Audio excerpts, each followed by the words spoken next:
অভিষেক বন্দ্যোপাধ্যায় ওরফে ভাইপো এবার কি তাহলে জেলে যেতে চলেছে? অভিষেক বন্দ্যোপাধ্যায়ের সমস্ত তথ্য কি ফাঁস হয়ে গেছে? শুভেন্দু অধিকারীর কাছে কি অভিষেক বন্দ্যোপাধ্যায়ের সমস্ত তথ্য চলে এসেছে? অভিষেক বন্দ্যোপাধ্যায় এতদিন ধরে কি কি দুর্নীতি করেছে, কোথায় কোথায় টাকা রেখেছে, কত টাকা লুট করেছে, মানুষকে কিভাবে জ্বালিয়েছে, সমস্ত তথ্য কি শুভেন্দু অধিকারীর কাছে চলে এসেছে? তার জন্য কি ভাইপো অর্থাৎ অভিষেক বন্দ্যোপাধ্যায় বিদেশ পালানোর ছক করছে, বারবার বিদেশ যাওয়ার ইচ্ছে প্রকাশ করছে, বারবার কলকাতা হাইকোর্টে যাচ্ছে, বলছে আমার এই চিকিৎসা দরকার, আমার গলায় ব্যথা, আমার চোখে প্রবলেম, না তো এই প্রবলেম বলে বারবার তিনি যাচ্ছেন কলকাতা হাইকোর্টে।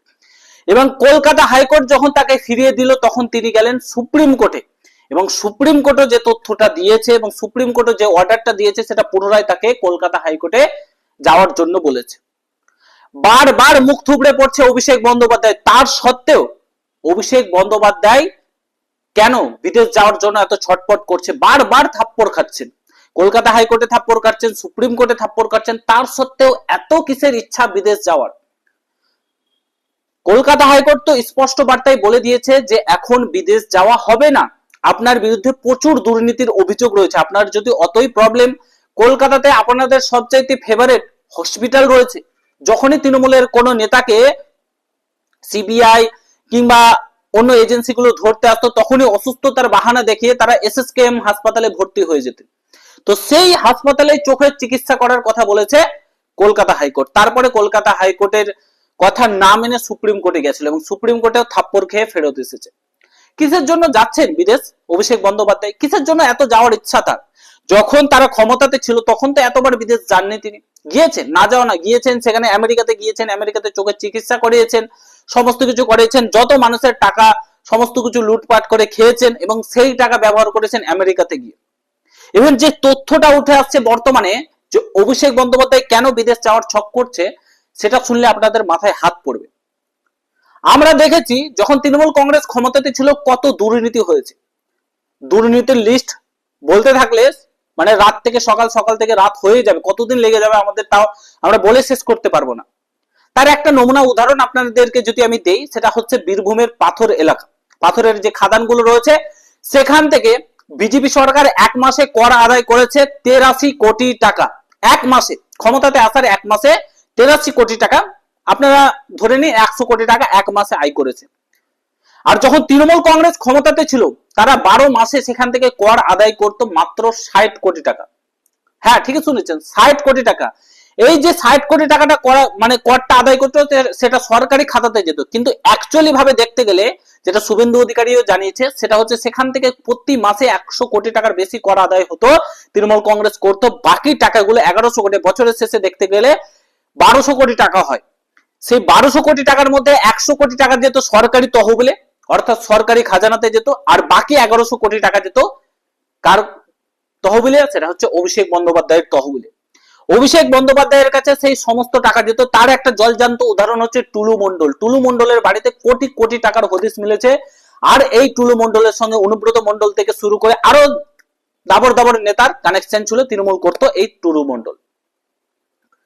তো সেখান থেকে প্রমাণ হয় যে অভিষেক বন্দ্যোপাধ্যায় কতটা লুটপাট করেছে। তাছাড়াও তিনি অভিষেক বন্দ্যোপাধ্যায় তো সেবাশ্রম খুলেছিলেন, সেখানে তার চোখের চিকিৎসাটা করিয়ে নিতে পারতেন, সেখানে কেন তার চোখের চিকিৎসা করেননি?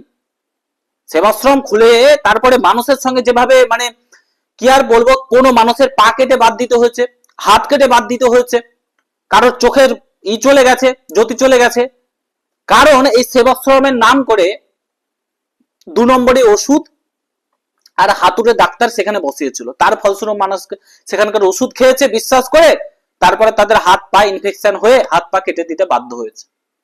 এর জন্য কে দায়ী? অভিষেক বন্দ্যোপাধ্যায়। তো এইসব এত কিছু দুর্নীতি করার সত্ত্বেও অভিষেক বন্দ্যোপাধ্যায় বারবার কলকাতা হাইকোর্টে যাচ্ছে আর বলছে আমাকে বিদেশ যেতে দিন, আমার চোখের অপারেশন করতে হবে, আমার চোখের প্রবলেম হচ্ছে, এই প্রবলেম হচ্ছে, ওই প্রবলেম হচ্ছে, বারবার বিদেশ যাওয়ার চেষ্টা করছে। আর একবার যদি অভিষেক বন্দ্যোপাধ্যায় ভারতবর্ষ ছেড়ে পালাতে পারে, মমতা বন্দ্যোপাধ্যায় একাই পড়ে যাবে, মমতা বন্দ্যোপাধ্যায় ঝাঁকমারাগা, এরকম একটা মানে টেন্ডেন্সি নিয়ে অভিষেক বন্দ্যোপাধ্যায় চলছে। একবার আমি বিদেশ চলে যাই, মমতা বন্দ্যোপাধ্যায় তো বিদেশ যাওয়াতে কোনো প্রবলেম নেই, অভিষেক বন্দ্যোপাধ্যায়কে যেতে দিচ্ছে না। অভিষেক বন্দ্যোপাধ্যায় যদি একবারে বিদেশ চলে যায় সে আর কোনোদিন ফেরত আসবে না ভারতবর্ষে, কারণ তার বিদেশি অ্যাকাউন্টে 100 কোটি টাকার উপরে মানে টাকা রয়েছে, যতদূর শোনা যাচ্ছে সূত্র মারফত। 100 কোটি টাকা কিংবা তারও বেশি তার কাছে কিন্তু সেই ব্যাংক অ্যাকাউন্টে, বিদেশি ব্যাংক অ্যাকাউন্টে টাকা রয়েছে। সেই টাকাতে আরামসে সারা জীবন সে কাটাতে পারবে। তার পরিবার, ফ্যামিলি অলরেডি সে চলে গেছে আমেরিকাতে, কিন্তু অভিষেক বন্দ্যোপাধ্যায় যেতে পারছে না শুধুমাত্র হাইকোর্ট কিংবা সুপ্রিম কোর্টের অর্ডার দিচ্ছে না বলে। আরে যদি চোখের অপারেশন করাতে হয়, ভারতবর্ষে এত বড় বড় হসপিটাল রয়েছে, ভারতবর্ষের চিকিৎসা ব্যবস্থার উপর আপনার ভরসা নেই, তাহলে সেবাশ্রম কিসের জন্য খুলেছিলেন? যদি আপনার ভরসাই না থাকবে তাহলে সাধারণ মানুষ কেন আপনার সেবাশ্রমে গিয়ে চিকিৎসা করাবে? সেখানেও লুটপাট করেছে। এতটা চরিত্রহীন লম্পট একজন লোক সেখানেও লুটপাট করেছে। কোন জায়গায় এমন ছাড়েনি অভিষেক বন্দ্যোপাধ্যায় লুটপাট করাতে।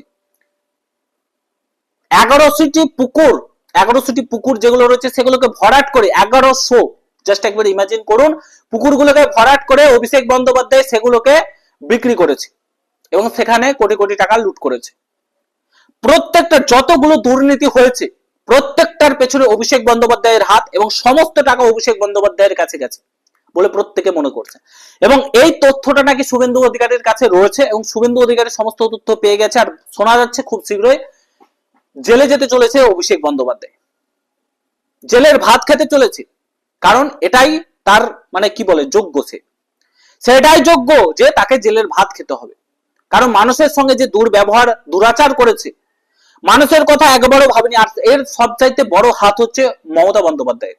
মমতা বন্দ্যোপাধ্যায়ের হাত যদি এই অভিষেক বন্দ্যোপাধ্যায়ের মাথায় না থাকতো, মমতা বন্দ্যোপাধ্যায় যদি সঙ্গ না দিত, তাহলে অভিষেক বন্দ্যোপাধ্যায়ের এত সাহস হতো না। ইভেন আপনারা জাস্ট ইমাজিন করুন, অভিষেক বন্দ্যোপাধ্যায় লাস্ট 4 বছরে ফ্লাইটে করে ঘুরেছে, প্রাইভেট জেটে করে ঘুরেছে, তার বিল কত হয়েছে জানেন? 150 কোটি টাকা। 150 কোটি টাকা সে খরচা করেছে, আমাদের টাকা, আমাদের ট্যাক্সের টাকা, সেগুলোতে খরচা করে বাবু প্লেনে উড়ে বেরিয়েছে। তাহলে মানুষের কথা কত ভেবেছে? এই সরকার আগামী 5টা বছর যদি থাকতো তাহলে অভিষেক বন্দ্যোপাধ্যায় আর কি কি করতো সেটা আপনারা ভাবতে পারবেন না। অভিষেক বন্দ্যোপাধ্যায় লিস্ট তৈরি করে রেখেছিল যে এরা বিজেপি করে, এরা হিন্দু, এদেরকে শেষ করে দাও 4 মেয়ের পর। তার জন্য তো অভিষেক বন্দ্যোপাধ্যায় বলেছিল ডিজে বাজাতে হবে, তার জন্য বলেছিল শ্মশানে পাঠিয়ে দেব। ঠিক আছে, এই ধরনের কথা তিনি কিন্তু বলেছিলেন, বারবারন্ত বলেছিলেন। তার বিরুদ্ধে কিন্তু বারবার এফআইআর হয়েছে, বারবার এফআইআর হয়েছে। অভিষেক বন্দ্যোপাধ্যায় এতটা নিচু মনের মানুষ, কত অভিনেত্রীর সঙ্গে খারাপ ব্যবহার করেছে, তার ফ্ল্যাটে রেখেছে। তার উদাহরণ, জলজান্ত উদাহরণ হচ্ছে মিমি চক্রবর্তী, তৃণমূল ছাড়তে বাধ্য হয়েছিল, তৃণমূল ছাড়তে বাধ্য হয়েছিল। অভিষেক বন্দ্যোপাধ্যায় এত নিম্নমানের মানুষ যে অভিষেক বন্দ্যোপাধ্যায়, মদন মিত্র যেটা বলেছে, অভিষেক বন্দ্যোপাধ্যায়ের সঙ্গে আলোচনা করা হয়েছিল যে অভিষেক বন্দ্যোপাধ্যায় 2026-এর বিধানসভার নির্বাচনের পর অভিষেক বন্দ্যোপাধ্যায় যাতে ক্ষমা চেয়ে নেয় প্রত্যেকের কাছে, যারা তৃণমূল ছেড়ে চলে গেছে তাদের কাছে ক্ষমা চেয়ে নিলে সমস্ত কিছু মিটমাট হয়ে যাবে। কিন্তু অভিষেক বন্দ্যোপাধ্যায় এত নিম্নমানের মানুষ বলছে আমি কেন ক্ষমা চাইতে যাবো, আমি কেন তৃণমূল ছাড়বো, আমি ছাড়বো না তৃণমূল, আমি কি পাবো তৃণমূল ছাড়লে, আমাকে কত কোটি টাকা দেওয়া হবে। এরকম মানে দলের চিন্তা না করে সে নিজের কথা ভাবছে, সেখানেও টাকার কথা ভাবছে। আর এর অহংকার, এর অভিমান কেন কমছে না জানেন? এর ইগো কেন কমছে না? কারণ এর কাছে প্রচুর অর্থ রয়েছে, প্রচুর কোটি কোটি টাকার মালিক এখন বর্তমানে। এর কে এখনো পর্যন্ত জেলের ভাত কেন খাওয়াতে পারছে না শুভেন্দু অধিকারী, বিজেপির সরকার? আমি এটাই বুঝতে পারছি না। এখন তার কোনো আপত্তি নেই, বিজেপির সরকার রাজ্যে রয়েছে, কেন্দ্রে বিজেপির সরকার রয়েছে। সর্বপ্রথম মমতা বন্দ্যোপাধ্যায়কে আমি বাদ দিলাম, অভিষেক বন্দ্যোপাধ্যায় কিছুই ছিল না, একজন এমপি ছিলেন। তো এমপি থাকাকালীন এত কোটি কোটি টাকার মালিক কি করে হতে পারে? আবার বলছে 2031 সালে আমরা ফেরত আসবো, সুদ সমেত উসলে নেব। মানে জাস্ট একবার ইমাজিন করুন এর কথাবার্তা, এর ধরন, এ কি করতে চাইছিল আগামী দিনে, হিন্দুদের সাথে কি করতে চাইছিল একজন হিন্দু পরিবারের ছেলে হয়ে, তাহলে বুঝতে পারছেন। আগামী দিনে খুব শীঘ্রই আপনারা খবর পাবেন অভিষেক বন্দ্যোপাধ্যায় জেলের ভাত খেতে চলেছে, অভিষেক বন্দ্যোপাধ্যায়ের ফাঁসি হতে চলেছে, অভিষেক বন্দ্যোপাধ্যায়ের জেল হতে চলেছে। এটুকুন আপনারা খুব তাড়াতাড়ি সুখবরটা পেতে চলেছেন যতদূর বোঝা যাচ্ছে। তার জন্য এই ছটপটানি, বিদেশ পালিয়ে যাওয়ার ছটপটানি, আর কিছুই না। বাকিটা আপনাদের মতামত কমেন্ট বক্সে জানাবেন, ভিডিওটা শেয়ার করবেন, পেজটাকে, চ্যানেলটাকে সাবস্ক্রাইব করতে ভুলবেন না। দেখা হচ্ছে অন্য কোনো ভিডিওতে। ভালো থাকুন, সুস্থ থাকুন, গুড বাই, জয় হিন্দ, বন্দে মাতরম, জয় শ্রীরাম।